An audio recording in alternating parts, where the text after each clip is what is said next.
Doctor Dinesh Gupta, आप सभी का फिर से यहाँ पर स्वागत करता हूँ। आप लोगों ने बहुत अच्छा सवाल किया है, उसी के लिए मैं पहले आपका धन्यवाद देना चाहता हूँ। जो सवाल पूछा गया है कि लक्ष्मी जी का और गणेश जी का, जो गणेश उत्सव की धूम चल रही है मुंबई में और पूरे महाराष्ट्र में, पूरे भारत में और संसार में गणेश उत्सव की धूम चल रही है। पूरा संसार गणेश उत्सव मना रहा है और इसी बीच में एक सवाल आया हुआ है कि लक्ष्मी जी का और गणेश जी का क्या संबंध है। तो ये अगर इस कहानी को बहुत कम लोग जानते हैं, लक्ष्मी जी का और गणेश जी का क्या संबंध है, और आज इस वीडियो के माध्यम से आप जानने जा रहे हैं कि लक्ष्मी जी का और गणेश जी के संबंध के बारे में। कहानी शुरू होती है कि एक बार लक्ष्मी जी को लगने लगा कि सभी लोग मेरी पूजा करते हैं।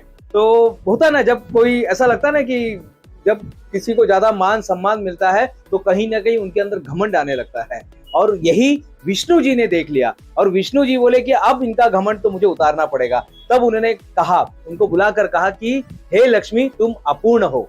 तो बोले कैसे, मैं कैसे अपूर्ण हो? बोले जब तक कोई स्त्री मां नहीं बनती तब तक वो अपूर्ण रहती है। और इसी विषय को तब उसे एहसास हुआ, लक्ष्मी जी को एहसास हुआ कि मैं तो, लोग मेरी इतनी पूजा करता है, संसार का हर व्यक्ति, हर जीव जंतु मेरी पूजा करता है, और ऐसा क्या है कि मैं आज अपूर्ण हूं।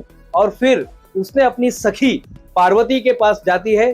पार्वती के पास 2 लड़के रहते हैं, उसमें से एक लड़का जो रहता है गणेश, जो जिनको हम दुख हरता सुख करता कहते हैं, गणपति महाराज जी हम जिनको कहते हैं, उनको उन्होंने गोद ले लिया।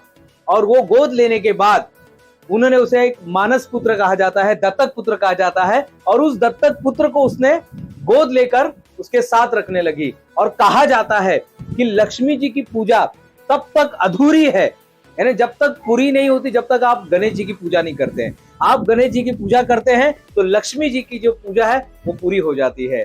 तो आज इस वीडियो के माध्यम से हमने जानने का प्रयास किया कि लक्ष्मी जी जो है ये माता है, ये मानी हुई माता है गणेश जी की। धन्यवाद।